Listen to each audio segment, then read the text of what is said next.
Bismillahirrahmanirrahim. Alhamdulillah wassalatu wassalamu ala Rasulillah. Amma ba'd. Kalau kita ingin mengetahui bagaimana sejarah masjid di masa keemasan agama Islam ini, maka kita bisa melihat salah satunya adalah nukilan yang disebutkan oleh Al-Qadhi Iyad dalam kitab Tartibul Madarik wa Taqribul Masalik, jilid 6 halaman 190. Beliau menukil dari seorang ulama Maliki yang bernama Abu Bakar Al-Abhari. Abu Bakar Al-Abhari menceritakan bahwa suatu ketika beliau masuk mendatangi Jami' Tarsus, salah satu masjid. Lalu beliau duduk di salah satu tiang masjid tersebut. Tiangnya banyak, beliau duduk di salah satu tiangnya. Tiba-tiba ada seseorang yang datang, lalu berkata kepada Al-Abhari tadi. Dia mengatakan, kalau kamu membaca Al-Quran, maka ini ada halaqah Al-Quran. Kalau kamu ingin belajar Al-Quran, maka ini ada halaqah Al-Quran. Kalau kamu mukri, sudah mahir dalam hal Al-Quran, seorang ahli qiraah, maka duduklah.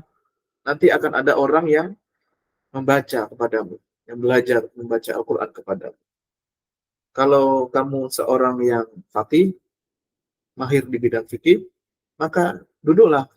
Akan ada dibuatkan halaqah untukmu. Dan kalau kamu ingin mempelajari, bukan seorang ahli fikih, tapi ingin belajar fikih, ini banyak. Ada majelis-majelis fikih. Maka datangilah majelis tersebut. Karena, dan ini ungkapan yang cukup menarik, yang dijelaskan oleh orang yang mendatangi Al-Abhari yang sedang singgah di masjid tersebut. Katanya, tidak boleh ada seorang pun yang duduk di masjid ini tanpa kesibukan. Jadi semua orang harus mengambil peran. Kalau dia murid, maka dia harus belajar. Kalau dia sudah memiliki ilmu, maka akan dibuatkan majelis sehingga dia bisa mengajarkan ilmunya kepada orang lain.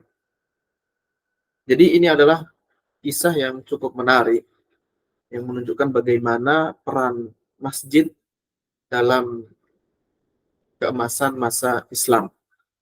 Dan masjid adalah sesuatu bangunan yang sangat penting yang selain digunakan untuk beribadah, dan tentu saja ini juga ibadah, yang menuntut ilmu adalah bentuk ibadah. Intinya masjid jangan sampai menjadi sepi atau kurang aktivitas. Karena hal-hal yang besar para ulama itu di zaman dahulu terlahir dari masjid-masjid. Wallahu a'lam.